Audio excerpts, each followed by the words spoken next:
Recording. If I hit the right button. And welcome everybody. And we are going to be talking about the Patapsco River today. And we are going to have a guest speaker later in the class. He's already on the call. Welcome, Ed. His name is Ed Johnson, and he is a volunteer ranger at Patapsco State Park.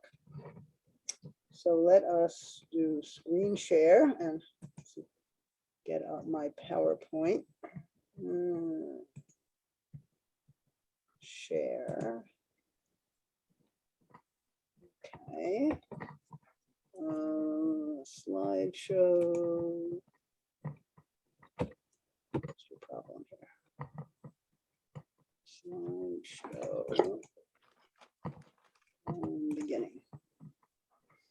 Okay, so the topic today is the Patapsco River. Last week we talked about Baltimore's rivers, but even though this is a major river that affects Baltimore in many ways, it's important enough and has a complicated enough history to warrant a whole class devoted to it.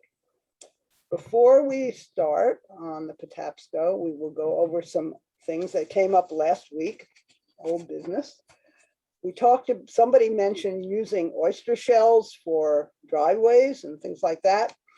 But there is also something called the Shell Recycling Alliance, which is an organization under a larger organization called the Oyster Recovery Partnership.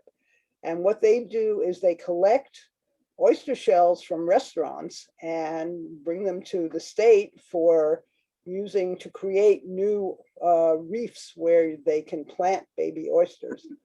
And today to date, they have collected 213,000 bushels of oysters. Still going on. And if you want more information, that is the website. Somebody mentioned a book that he thought was very good about Frederick Douglass. This is the exact title. Frederick Douglass, Prophet of Freedom, and the author is David Blight, B-L-I-G-H-T, and the book was published in 2018. And he is a fascinating figure, and I haven't read the book, but I'm sure it's also fascinating.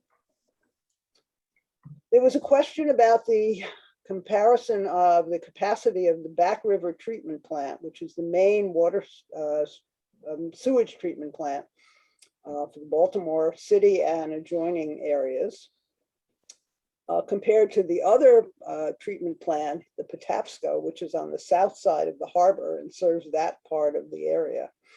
And Back River was always larger than Patapsco, and now it's much larger because of the Headworks project that was built last year. The capacity of Back River is 752 million gallons per day. Patapsco's capacity is 63 million gallons per day. So, but they are both important, needless to say.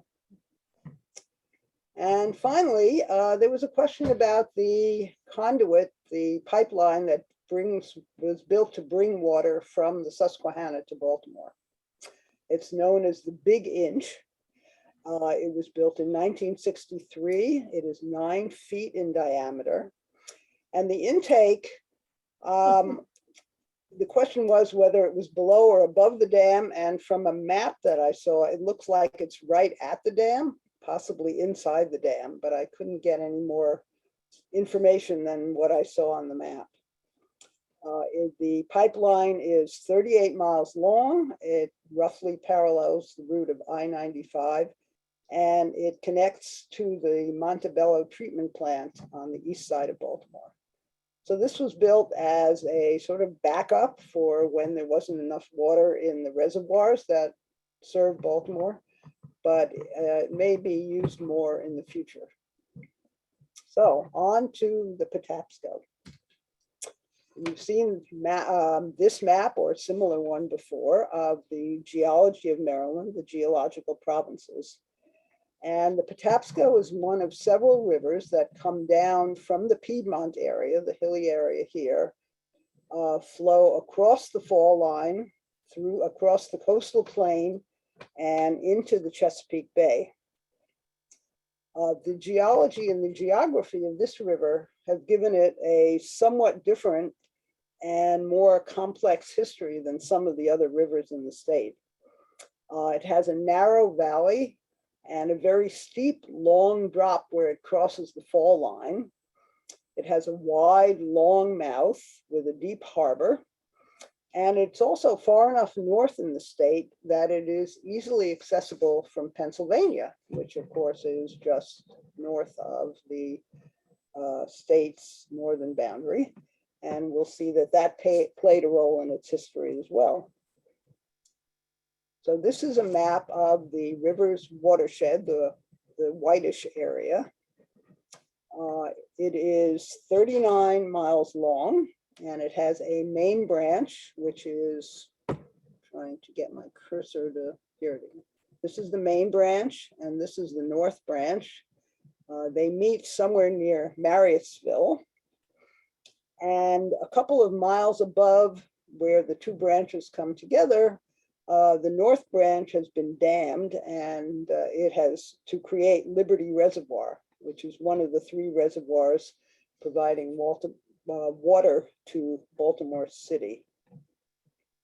And of course, at the mouth is the harbor, which is Baltimore's harbor, and you can see how large and wide it is on this map. This is a detailed map of the Baltimore harbor. The Patapsco flows into the middle branch, which is here. And the other branch on the western end is called the Northwest branch. And up here we call it the Inner Harbor.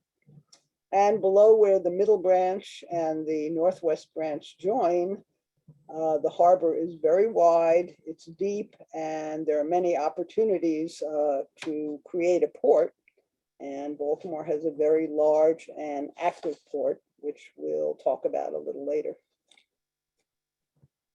So, Captain John Smith explored the Chesapeake Bay and the region around it in the early 17th century, and he met the local tribes, the Susquehannocks. He created this drawing, and we don't know if he actually drew it or more likely had someone else draw it, but he wrote about the Susquehannocks that they seemed like giants to the English. But in 1652, which was about 20 years or so after the settlement of Maryland by the Europeans, the tribes signed a peace treaty with Maryland, giving up their provenance over the territory that is now Howard County. So that opened that area up for settlement. During the colonial period, the major cash crop in and around the Patapsco and much of the rest of Maryland, as we've seen before, was tobacco. And this is a picture of people working in a tobacco field. These are tenant farmers in North Carolina, but it gives you some idea of the stoop labor that's involved in cultivating tobacco. And of course, in the 17th and 18th century, this work in Maryland would have been done by enslaved African Americans. The tobacco would have been packed in hogshead barrels and taken down roads, sometimes called rolling roads, because they rolled the barrels down, as you can see here. And at the foot of the road would have been a wharf where they could be loaded, the tobacco could be loaded onto ships to send to England or other markets overseas. The barrels were called hogsheads. I'm not sure why, but a hogshead held 1,000 pounds of tobacco. So this was like a standard barrel, and obviously very heavy. You needed at least 2 animals to pull it, according to this picture. So this is a historical marker at Elk Ridge Landing, well, where Elk Ridge Landing was. And it explains that it was a colonial port where tobacco was shipped, and then it talks about some other events that happened there. They hanged the Maryland Stamp Act agent in effigy, and Lafayette's troops camped there on the way to meet Cornwallis. And they also mentioned George Washington. Well, this marker is on Old Washington Road near Route 1. Elkridge Landing had a commercial wharf on the river. It was in what is now Howard County, but then it was Anne Arundel County. Howard County came into existence in the middle of the 19th century. And it was called Elkridge Landing, the name of the town that grew up around it. This town had a customs house, a tobacco warehouse, it had housing, it had taverns, it had shops, and it had a church. Today, there isn't any Elkridge Landing even on the map, but there is an Elkridge Landing Middle School in Howard County, and that is how the name has survived to today. This is another historical marker on Rolling Road, and it talks about that it was a colonial road to roll hogsheads of tobacco to Elkridge Landing, except that this sign is on the other side of the river in Baltimore County. But that there is a rolling road, you've probably been on it in Baltimore County, and that is how it got its name. Another industry that started in the colonial period was iron mining and forging. They would harvest, so to speak, iron ore, mine iron ore locally, melt it in a furnace, make it into pig iron, which is an intermediate product. And then from that, they would make iron tools and nails and other implements for sale. And this is a restaurant, the Elkridge Furnace Inn.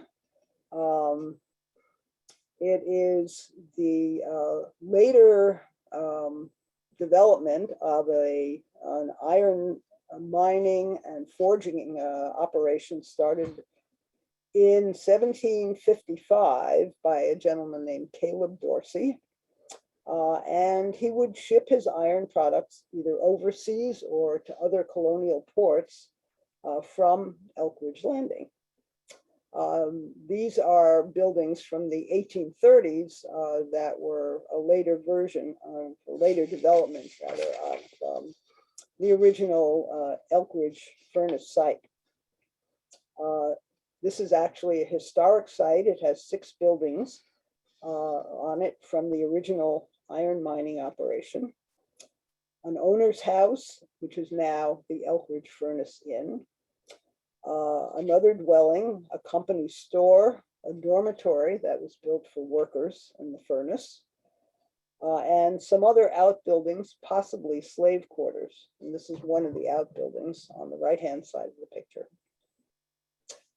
They're in relatively good condition. They're listed on the National Register of Historic Places. And to see it, apparently you request permission from the Elkridge Furnace Inn, which owns the property. It's not a public historic site. So by the middle of the 18th century, boats at Elkridge Landing were shipping out tobacco and iron products. But by the late 1770s, the river was starting to silt up. One cause was erosion from land clearing and surface mining for iron ore.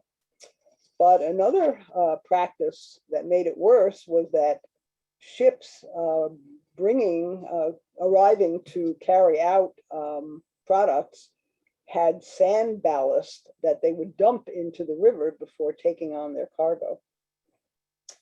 So by the middle of the 19th century, it was no longer navigable to Elkridge Landing. The town's shipping had disappeared, and parts of the town were destroyed, first by a fire and then by a flood. But also the major industry that used Elkridge Landing, tobacco, was eventually displaced by growing and milling grain.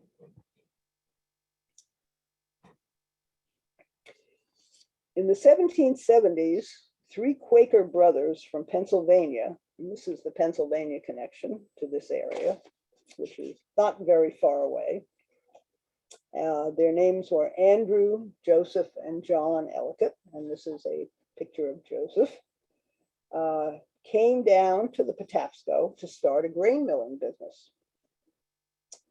Before that time, there had been small grist mills wherever there was water dropping in elevation that could run a mill wheel.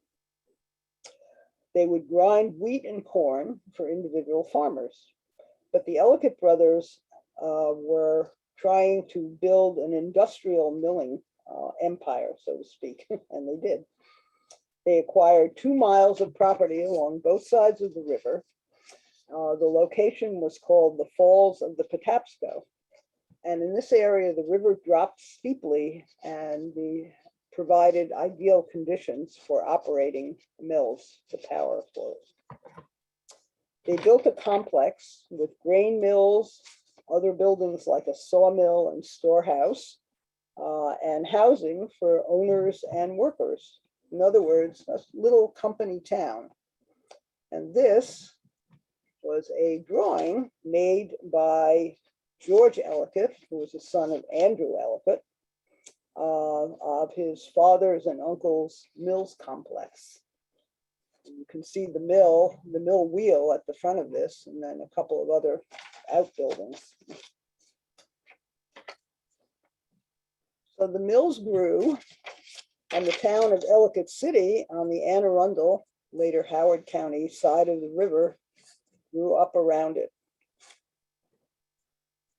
Another factor that contributed to the growth of the town was the construction in 1825 of the Baltimore and Ohio Railroads. This was the first public railroad in the United States. At the beginning, it used horse-drawn cars that ran from Baltimore to Ellicott City, but soon afterwards, the horses were replaced by steam engines and the railroad kept growing. And this is an engraving from, I think, the 1860s. I don't have an exact date, but here is the railroad and the stations behind it. Here's the town, here's the river across the Patapsco. Looks like the bridge rather. I think the bridge might be the same one that's there today. It looks familiar. So by the middle of the 19th century, the town, which was then called Ellicott Mills, had grown quite a bit. This picture also has a building at the back on the hill. Let's see, here we go. This building here, and it says on the bottom, you can see the caption, the Patapsco Institute, a celebrated academy for ladies. It was also called the Patapsco Female Institute. It was a girls' boarding school. And the building parts of the building are still there. It's a ruin, but there's enough of the building left that they use it as a stage for summer productions by the Chesapeake Shakespeare Company. And I've been there, and I have to say it makes a very dramatic setting to do Shakespeare's plays. This is a row of old workers' houses, dates to the early 1800s in Ellicott City. It was built by a gentleman named Tongue. That's how it got its name, Tongue Row. In addition to building a town, the Ellicotts also oversaw building a road to Elkridge Landing, where they could ship out their grain products, and then eventually a road to Baltimore. They tried to convince farmers in Maryland to switch from growing tobacco to growing grain. In the long run, this would have been in the self-interest of the farmers, because tobacco is very depleting to the soil, whereas grain is not in the same way. And apparently it took a while to change their minds, but eventually they did. And that part of Maryland became a major grain growing area. And the Ellicotts, of course, were producing milled flour and cornmeal and other products. But while they were busy expanding their grain milling operation, another company went into a different business just up the river on the Baltimore County side, the other side of the river. In 1808, and you can see that they celebrated their bicentennial in 2008, according to this sign. Some investors from Baltimore established a company called the Union Manufacturing Company, and its purpose was to mill cotton and produce cotton products. They started by converting an old grist mill that they bought from the Ellicott brothers, and this may or may not be a picture of it, but it is called the Oella Old Mill. And in 1810, they acquired a large parcel of land around the mill. They called it Oella, and it was, quote, in commemoration of the first woman who applied herself to the spinning of cotton on the continent of America. And that, it sounds like some kind of a Native American legend, but no one apparently has figured out who this Oella was. But it became the name of the Union Mills town, and later on, the name of the actual milling company. During the early 19th century, Union Manufacturing was the largest producer of cotton goods in the United States. And this was until the textile industry really got going in New England. Well, this is a later version of the Oella Mill. And this is, from the look of it, in the early 20th century, from the cars out front.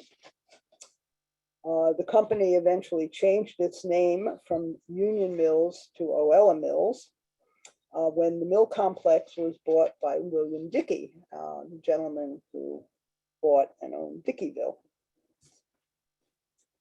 And this is another picture of the mill at night, because during World War II, the mill was making overcoat material for the military and operating around the clock. So even at night, it was all lit up.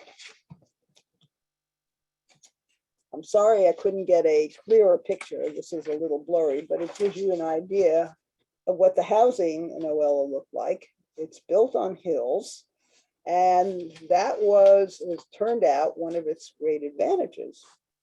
Because it was on high ground, it was never destroyed by any of the Patapsco floods, unlike other towns along the river. It had row houses, as in this picture. It had duplexes and cottages for the residents. It was an active community with schools and churches, a baseball team, and a cornet band. And this is a picture of the Oella Cornet Band, which actually looks like a brass band, a lot of instruments. They also had a law in Oella prohibiting taverns, which probably helped create a certain tone for the village. Well, mill at Oella eventually closed, as did most textile mills here and elsewhere in the United States. The village is just now a very secluded little town in Baltimore County, but it's still there. And they have converted the mill building into Oella Mill Apartments, also known as the residences at Oella Mill. It's not actually in Ellicott City, but I guess they have an Ellicott City mailing address, and Ellicott City has a certain tone to it, so that's what they're advertising. And as you can see, these look like, it looks like a very nice building, probably big area apartments with lots of light.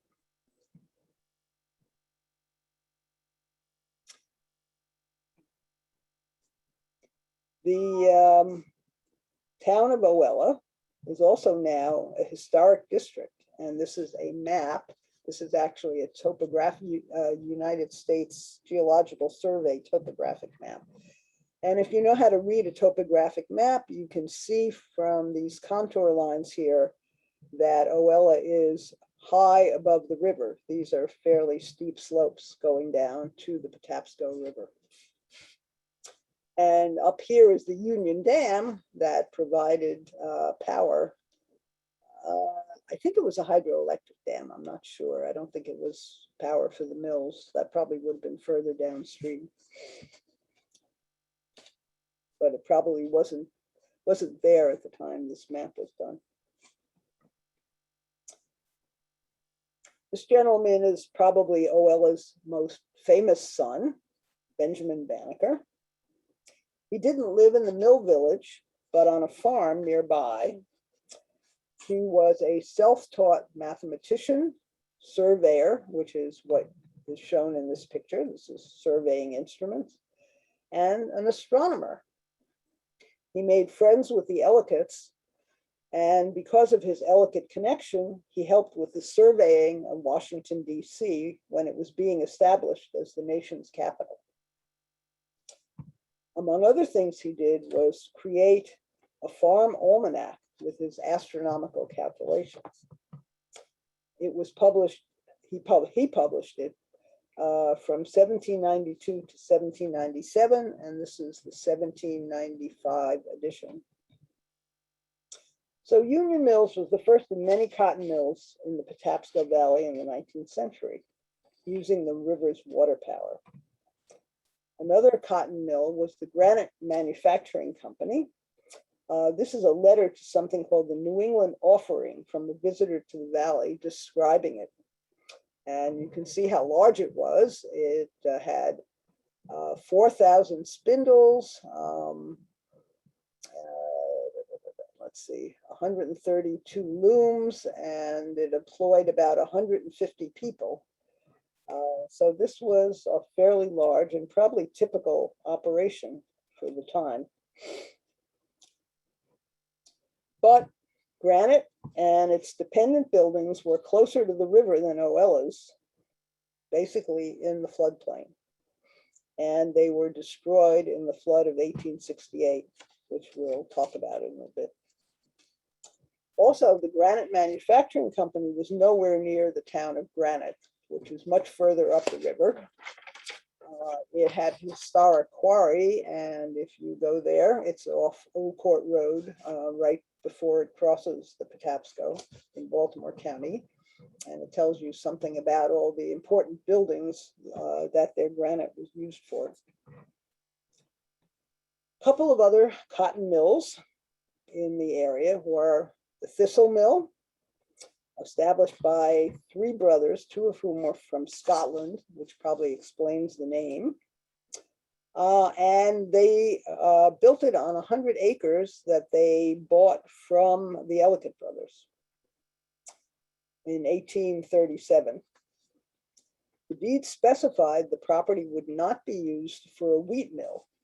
They didn't want competition. So they had a cotton mill, a store, and residences. It changed hands over the years. It was making tire fabric in 1925 and paperboard from recycled paper in 1928, and eventually became Simpkins Industries.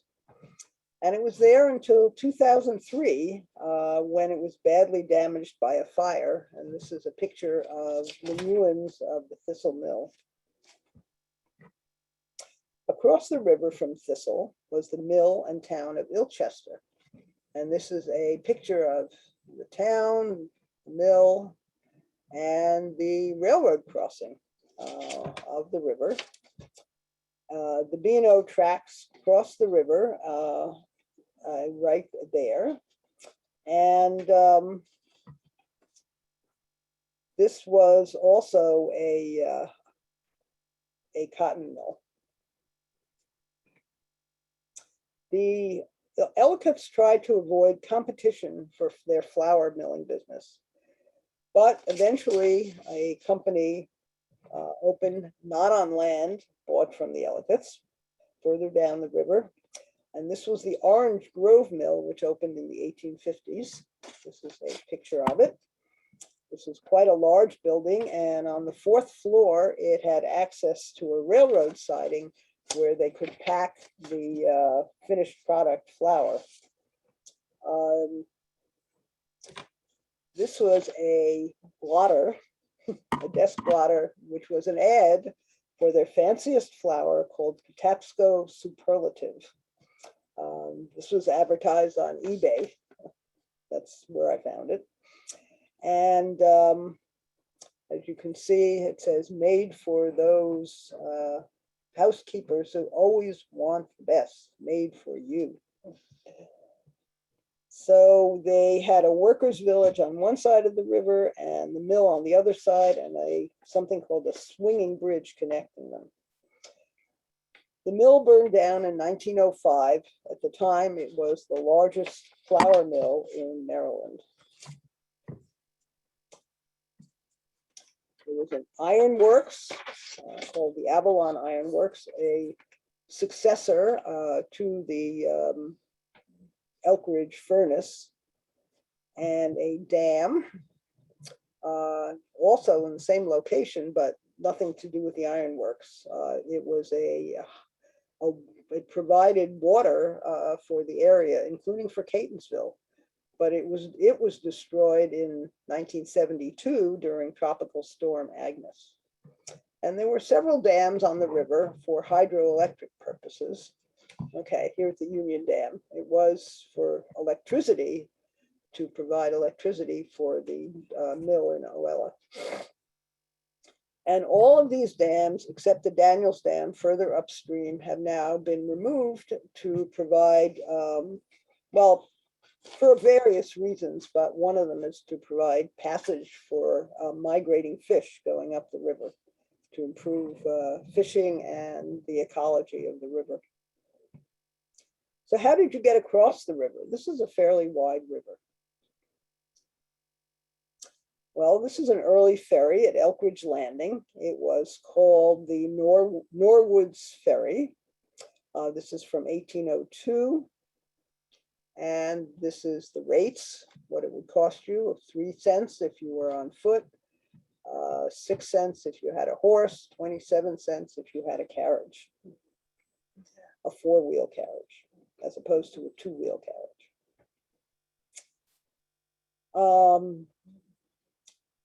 Later on, starting in 1834, the B&O Railroad built this bridge, the Thomas Viaduct. Philip Thomas was the railroad's first president. Benjamin Latrobe was the architect, and it was called Latrobe's Folly because there were people who thought it would never support the weight of a train. Well, not only did it, but it was the only bridge on the Patapsco that survived the 1868 flood. It's still there, and it's still carrying freight trains for CSX. And also, if you take the MARC train Camden line to Washington, you will cross this bridge. It was the critical railroad connection to Washington during the Civil War, so it was guarded heavily by Union troops. And this is a picture of some of them. They had camps on both sides of the river at both approaches to the bridge. This is again, the bridge that crossed at Ilchester further up the river, so it was quite a bit smaller than the Thomas Viaduct. It was called the Patterson Viaduct, named for William Patterson, also a director of B&O, who donated land for Patterson Park to Baltimore. And he was also the father of Betsy Patterson Bonaparte, who you may have heard of. It connected, again, Ilchester with Thistles, but it was almost destroyed in the 1868 flood, and this is what's left of it, just one of the arches, which is inside Patapsco State Park. There were pedestrian bridges across the river. This is a reconstruction of an early swinging bridge that's now in the park. And then there were floods. The river has it's steep, it has a narrow valley, and there were lots of mills and towns and buildings built on what turned out to be the floodplain. Before 1868, there had always been occasional flooding, but on July 24th of that year, there was a huge rainstorm that caused the river to flood higher than it ever had. There are terrible stories of people trying to escape the flooding. Some did, some didn't.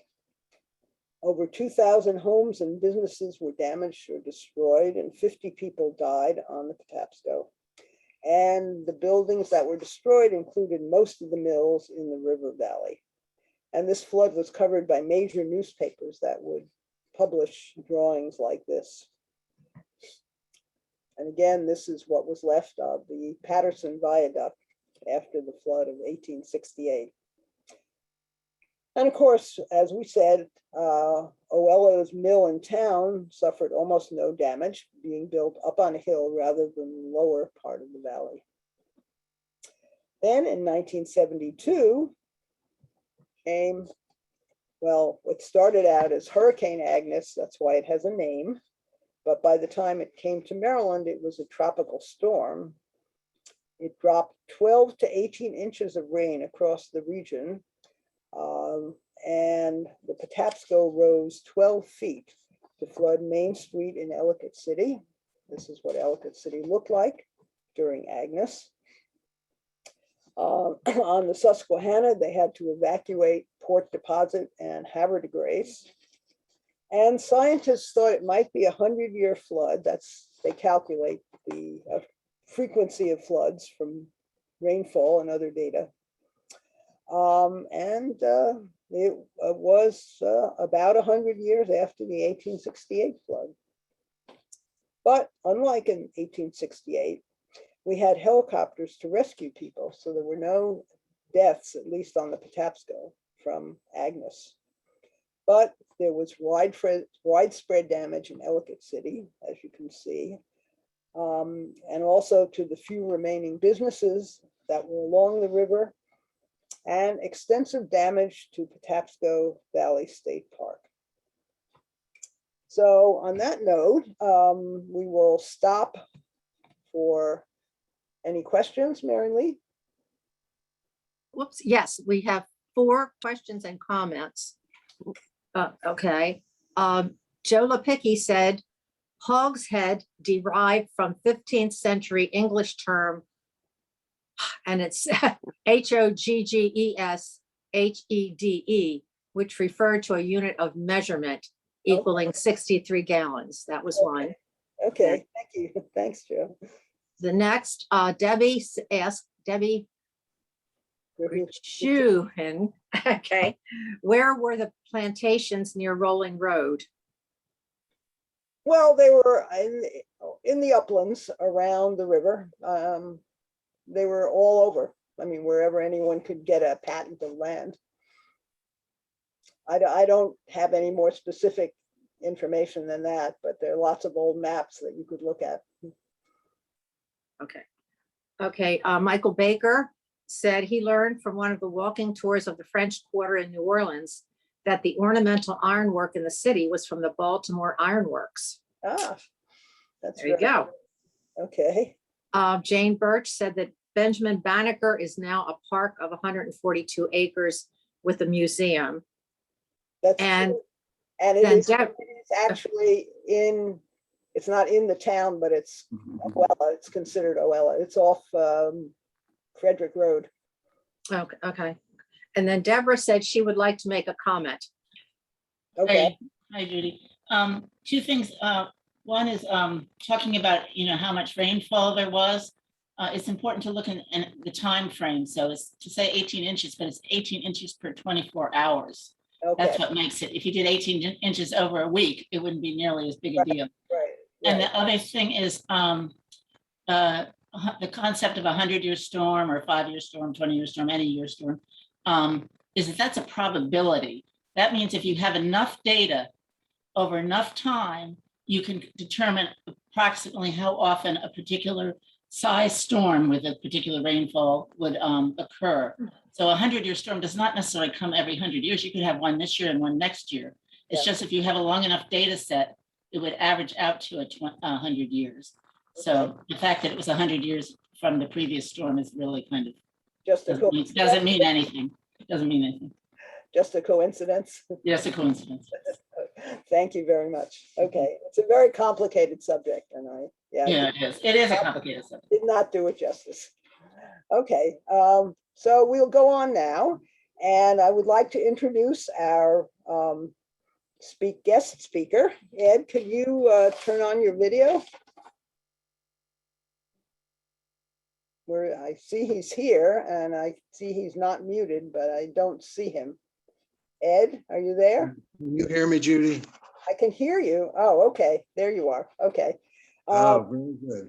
Okay, Ed Johnson is a retired former teacher and principal in the Prince George's County Schools, but he has, for the past 15 years, he has been a volunteer, let me move this, a volunteer park ranger in Patapsco Valley State Park.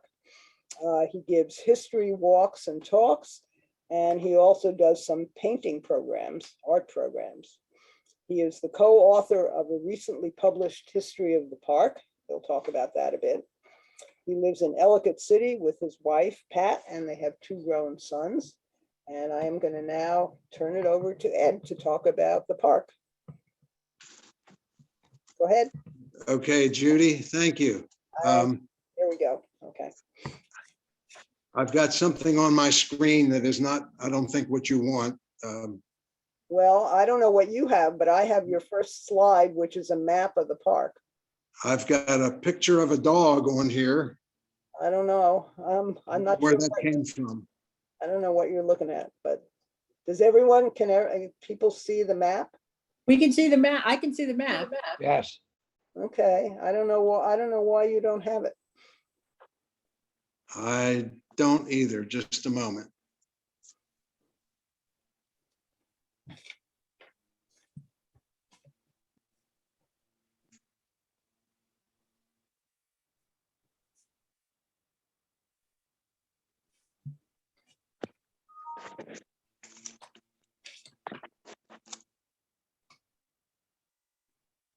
I had, It doesn't look like he has video on. Is that recording? Doesn't look like he has it on under participants.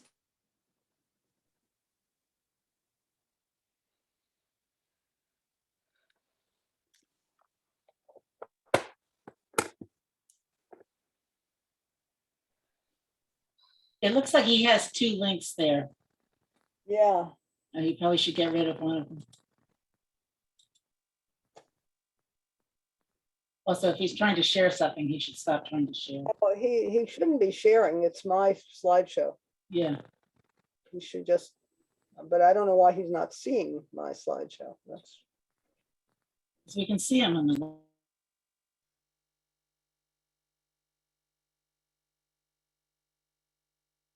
I don't know where he is. Ed, where are you? Oh, dear.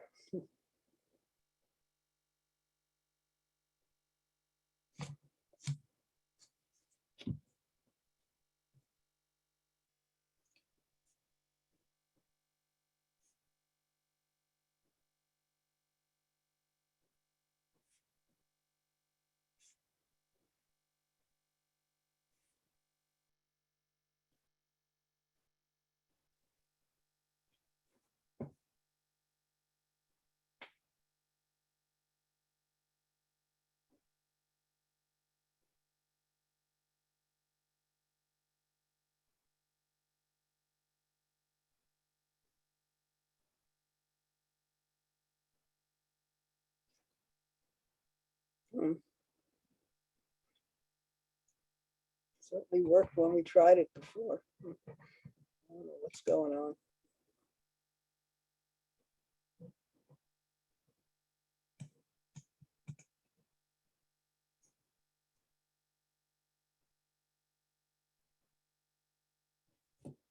Ed, can you hear me?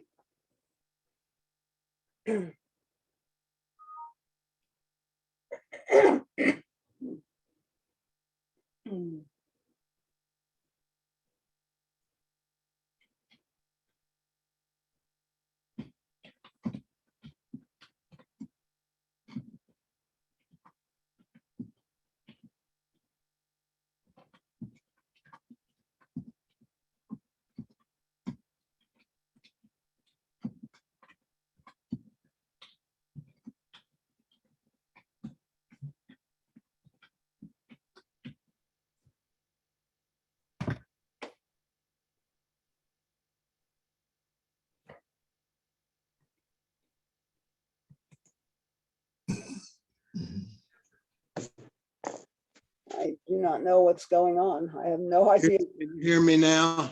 Oh, there you are. Yeah, we can hear you. Oh, we've had some technical difficulties here. Okay, can you But see if you can hear me, that's great. We're ready to go. can you see the map? I can see the map, yes. Okay, all right. So let me know when you want to change the slide. All right, I will start then, and I'll just say next when it's time. Okay, All right, thank you, and hello, everyone. I'm extremely pleased to be with you today. I'll be telling you about the Patapsco Valley State Park, and there are some slides here to go over, and hopefully that'll help clarify a lot of the information. The map that you're looking at shows the Patapsco River and the 8 recreation areas of the park that extend for 32 miles along the river from Carroll County past Baltimore and Howard County and down into Anne Arundel County. You have on the map the McKeldin area, the Daniels, the Hollifield, and the Pickall areas in the north, and in the southern end of the park, the Hilton, Orange Grove, Avalon, and Glenartney areas. Each of these areas are designed for the public recreation. Each are a little different. They have slightly different attractions and resources in each of those areas. Okay, next.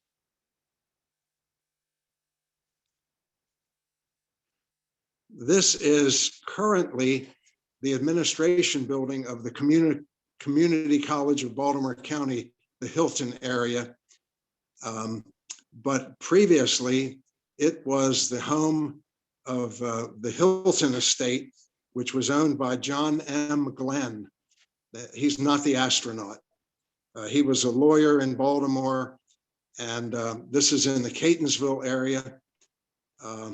He donated in 1906 43 acres to the state of Maryland, and that ultimately became the first part of Patapsco Valley State Park, Maryland's first state park. And those 43 acres ultimately became the Hilton area of the park. Okay, next. The Bloody Dam was started in 1906 and opened in 1907 for use. Victor Bloody, whose name in German is pronounced Blurda, was quite an industrious individual. He came to the Catonsville area from Germany. He was a chemist, and he was a banker in the area. And he, as a chemist, made a gummed substance with starches and resins and sold it to the federal government. And what do you think they used it for? They put it on the back of postage stamps. And that's how he made a lot of his money. He did a lot of important things in addition to building this dam, which was the world's first underwater hydroelectric plant. And it was a hollow concrete tube with generating engines inside of it.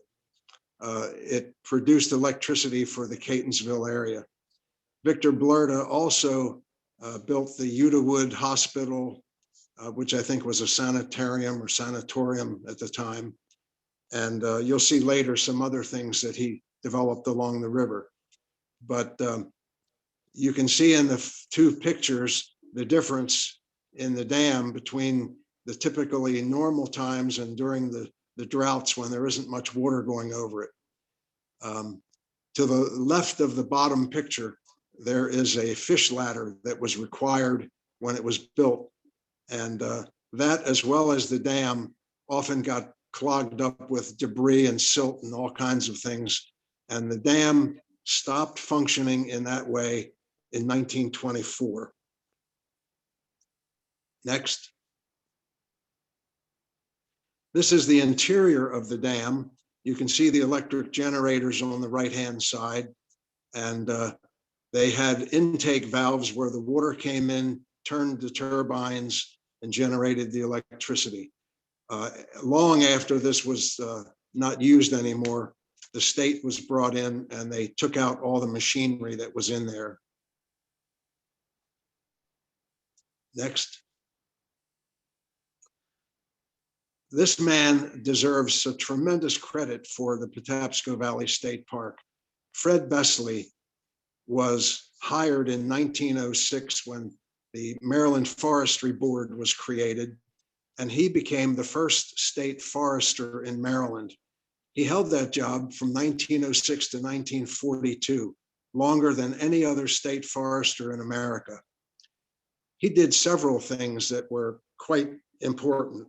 First of all, in his job as the forester, he inventoried every stand of trees in Maryland that were larger than 5 acres.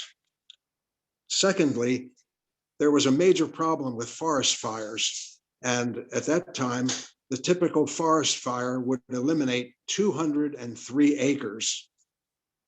He developed a series of, or a system of volunteer firefighters that once that was initiated, the average loss in forest fires was reduced from 203 acres to only 17 acres. And for the park's purpose, another major contribution that Fred Besley made was that as he was managing the Patapsco Forest Reserve, strictly building up the forest and managing the forest effectively, he decided that if he could open the forest area up to the public, he could get more money from the state to enhance it. And that worked. And he opened it up for public, for people who were escaping the heat from Baltimore City and people who came out for picnicking and camping. And that was a major change in that area starting about 1917.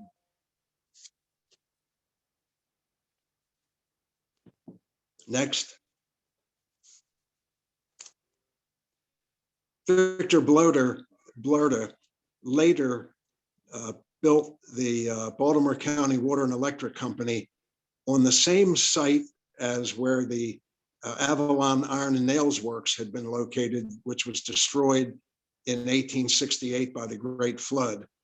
He built this water filtration plant to channel river water into those settling tanks in the photograph, and then purified that water in the facility and then shipped it into Baltimore and Baltimore City. That was a major improvement at the time.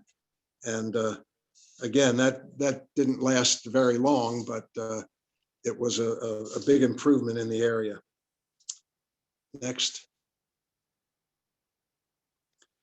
This gentleman is Edmund Prince.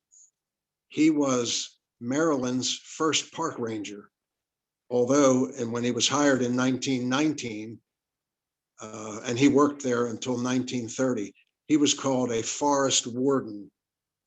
And he managed to monitor the park areas where people were camping. By 1920, there were 200 campsites down in the southern area of the park. There were no bathroom buildings and no shelters yet. They weren't built until the 1930s. But the people who camped there could see him riding his horse, whose name was also Prince. And he would come around and inspect the hygiene of the facilities there and the campfires that people built to maintain safety. Okay, next. This was a typical camping site in the 1920s.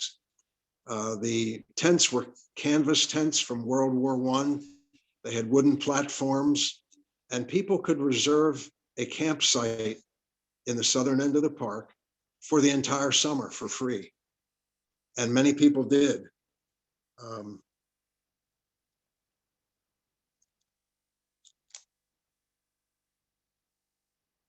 Okay, next. The tents that you see in this photograph, to my surprise, when I read some things about it, indicated that they had electricity at that time in 1920 for their radios. And one of the families that came to camp there even brought their piano out for the summer.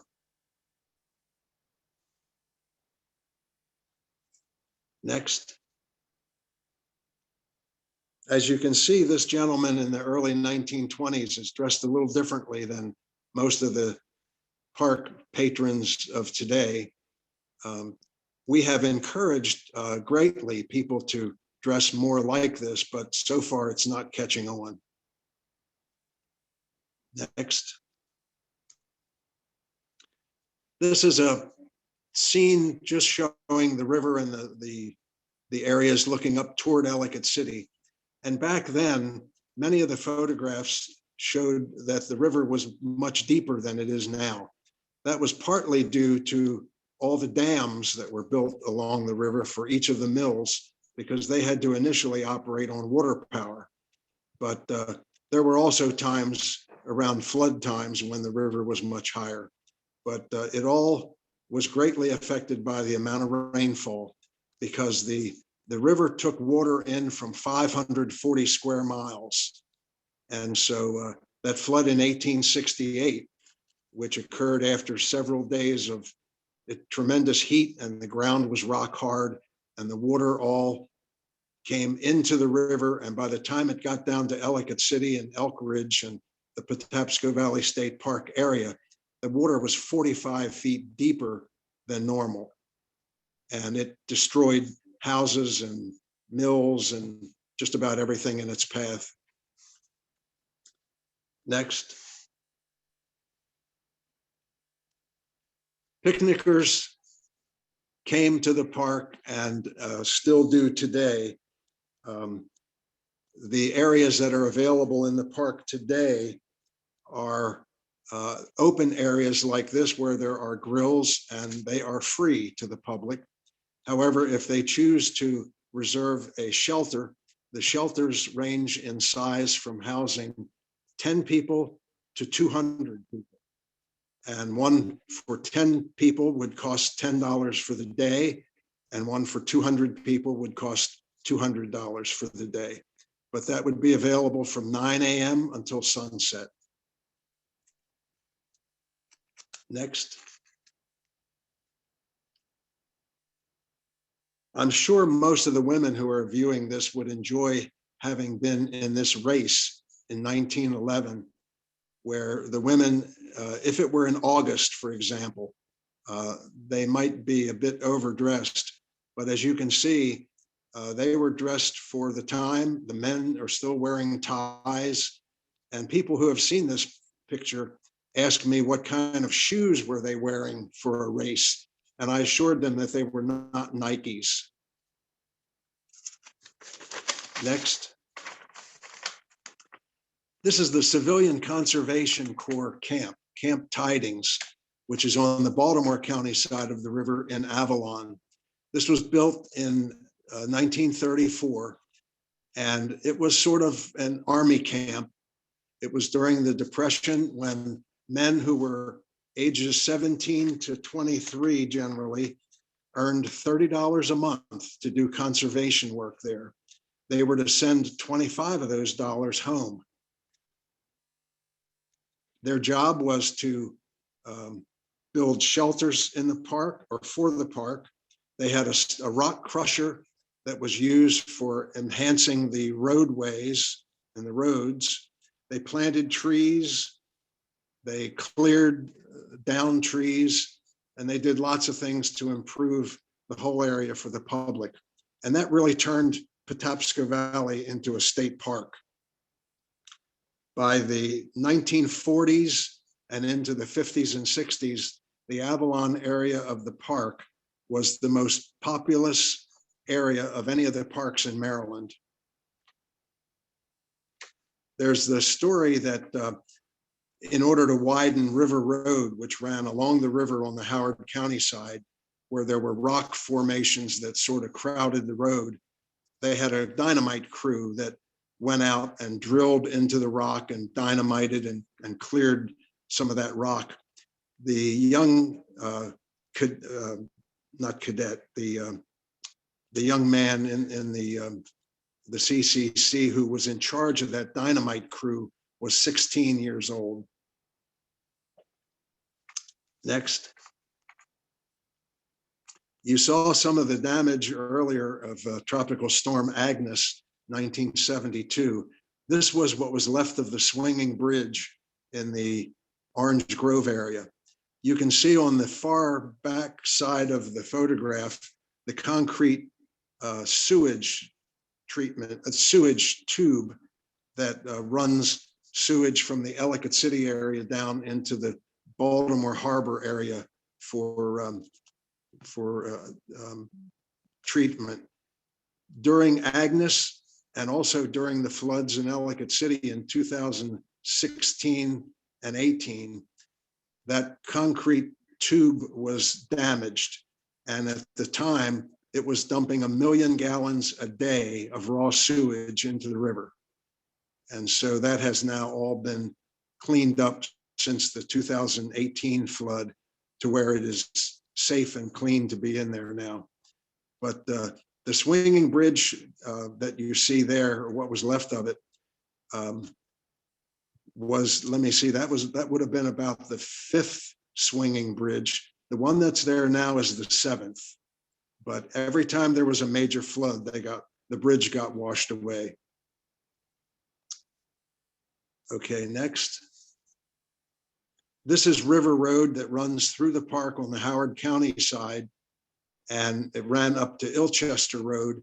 You can see the damage to the road from Tropical Storm Agnes, and that was never able to be repaired to have that road connect all the way through again. That was the end of that road. Okay, next. I mentioned that Edmund Prince was the first park ranger in Maryland in 1919. The woman on the right, and she's second from the left in the front row in her park ranger graduation class. She was Linda Wilkins, or is Linda Wilkins. She was the first female park ranger in Maryland, and she also worked at Patapsco. This was in 1974. If you looked at the 75 parks in Maryland, state parks in Maryland now, you would probably find that the male-female ratio is about 50-50. But Linda was the first in 74. Next. These two happy fishermen came up from the river early one morning when I was on duty in Orange Grove, and they caught some of what is stocked in the river every year. It is a popular fishing spot all along the river. And when the river is stocked, I think it's usually about a week before the fishing season then opens. And then when it opens, sometimes fishermen are in there shoulder to shoulder. It's a very, very attractive place to come for fishing. Next.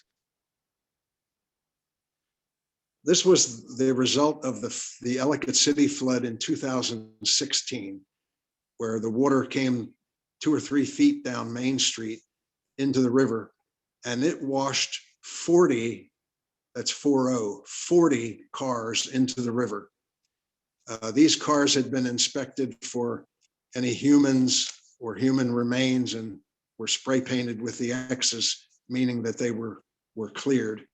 But that was quite an ordeal, having that many cars into the river. Next. The Bloody Dam was taken apart and eliminated in 1919, or starting in 1919. It was quite a job because it was highly reinforced with concrete. There were tremendous amount of heavy equipment brought in. Trees had to be cleared to make room to bring in all that equipment. And then when the dam was finally removed, hundreds and hundreds of trees were planted along that shoreline on the Baltimore County side. And now there is an overlook area along the Grist Mill Trail and some photographs of the old dam with explanations of what it was all about. But the reason that dam was taken out was not only that it was interfering with the fish migration, but it also was deadly for quite a number of people over the years who would play and swim around the dam and slide over the dam. And many people did not take into account the tremendous force of the water coming over that dam. And people who went and slid over it sometimes were forced down to the bottom and never came up. So the human factor was another major reason for eliminating that. Next. This is one of my favorite pictures of pets that people bring into the park. This is a Labradoodle, I believe, but it was a puppy. It was actually a puppy. And this 10 or 11-year-old girl was showing me her dog. But pets are welcome into the park now because it has become a very, very much family-oriented park for everyone. And dogs or pets have to be on a leash. When it says pets have to be on a leash, I often wondered what other kind of pets might there be. I saw one last week. A woman was walking a goat, but it was on a leash, so that made it all fine. But in the park now, there are many attractions in addition to walking pets and hiking. There are 70 miles of maintained trails in the park. People play and swim in the river. There are playgrounds. People are tubing, kayaking. There are nature centers with programs for people of all ages. There are basketball courts. It is a very multicultural enterprise now. I have met just in the Orange Grove area where people are coming and going to see the Cascade Falls or the Swinging Bridge. I've met people from all over the world, from Ecuador, Greece, England, China, Russia, Nepal, England, and many of the Central American countries, as well as other Middle Eastern countries. So we certainly have people from all over the world there now. Typically, there were 1 million visitors to Patapsco Valley State Park per year. During the pandemic, we had 2.6 million. And I guess in one way, it was fortunate that lots of people came with their families, and many, many more children were introduced to the outdoors and to nature, which was a plus. Next. Jamie Petrucci is one of the rangers in the park, and he, along with this vulture, have done many nature programs for the public where he informs people about the life of this and many other animals. At the day that this photo was taken, he also had some hawks with him. They're usually kept at the Soldier's Delight area of the park, where there is an aviary for injured birds and other animals where they can't release them into the wild, but they're used for educational purposes. Next. This was Ranger Jim Rohn back in the 70s and the 80s. He dressed in the typical garb of the 17 and 1800s and went around and did programs in schools where he would share with people what it was like for the Rangers back in those days and what their life was like. Next. Photography is another popular pastime in the park because there are many, many different species of animals. You never know quite what you're going to see. It could be a great blue heron like this along the river looking for fish. You might see bald eagles.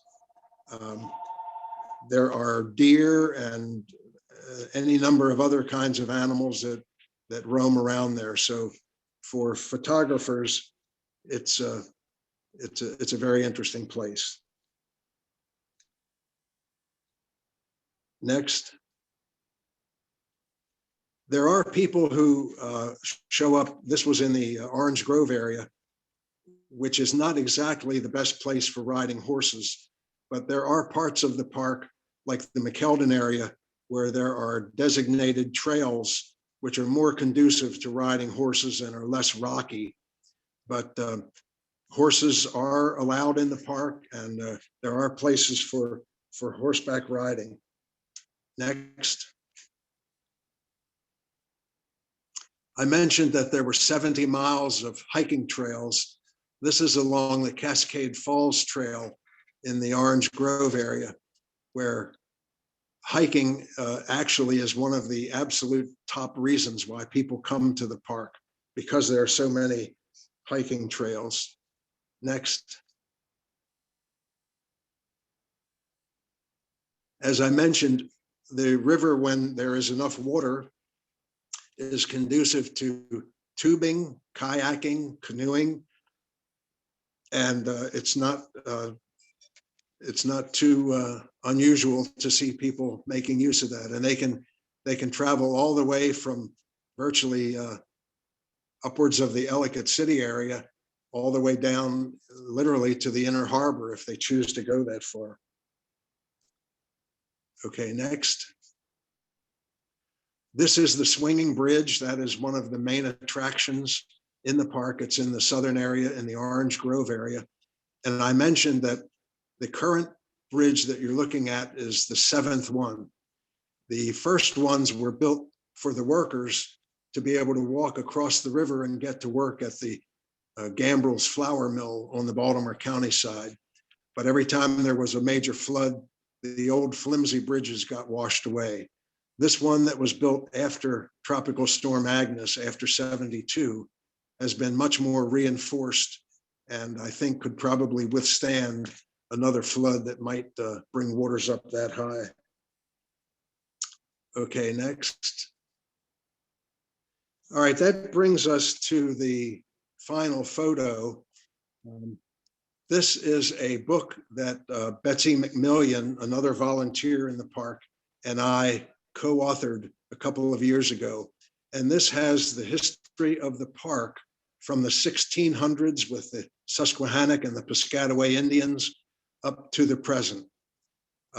As you have probably seen in other similar books from Arcadia Publishing, they're mostly photographs with various text that explains everything along the way.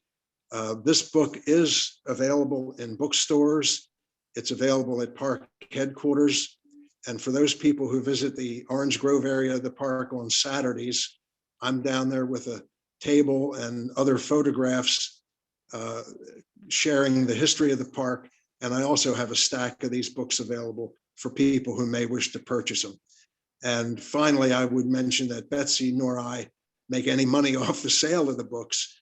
We turned that over to the Friends Group for the Patapsco Valley State Park, and they help the park with maintenance projects and things like that.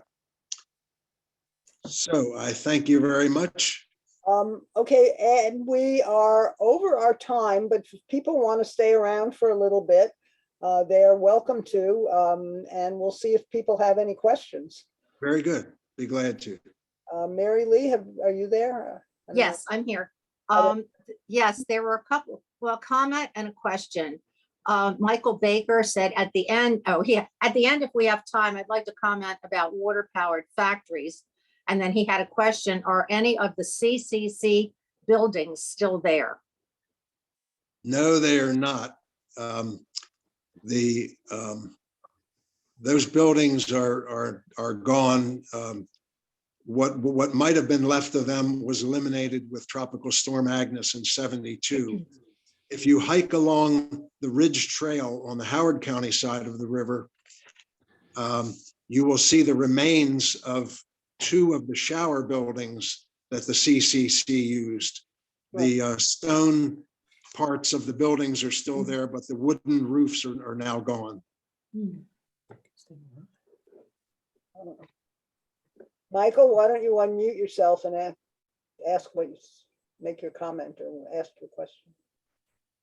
Okay, just real quickly, I guess one of the last remaining CCC buildings in the Baltimore, Washington area then is a very large log building at the Beltsville Agricultural Farm that stood there for a long time, and it served as the cafeteria for the farm until it just got too old, and maintenance would have been too expensive. So, but it still stands. But the thing about the water powered factories, if you go down to the Smithsonian and go into the Arts and Industries building, which was built to house an exhibition that traveled around the country for the America's Centennial. They have toward the back, they use it a lot more for tourists now, but sort of in the back of the building, they still have a bunch of old machinery from water powered kind of factories, and it's interesting to, if you look up above it, you see this this series of belts, and I guess I don't know what the right word in a factory, but it's like an axle that the belts turn the axle, and they drive the machines, and it's really interesting. It's quite complex, but back then there were some pretty clever engineers, and they figured things out. Yeah. For the Centennial, which has been a bunch of years now, in 1976, the Smithsonian fixed the whole place up, and they had all those machines running for the course of that year. But it's just to see the ingenuity of putting that stuff together is really amazing. Thank you. Anybody else have questions? Yes, there's one more. Paige asked, what are some of the animals in the park besides deer and squirrels? Well, I'll tell you just briefly what used to be there. First of all, when the Indians were there hunting back in the 1600s, there were elk, black bear, bobcat, and even bison. Of course, they're all gone now.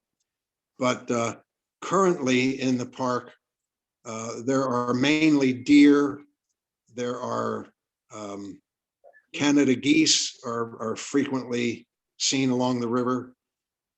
There are skunks and animals like that, raccoons that show up from time to time. But primarily, the animal life that you see there are a variety of birds and deer.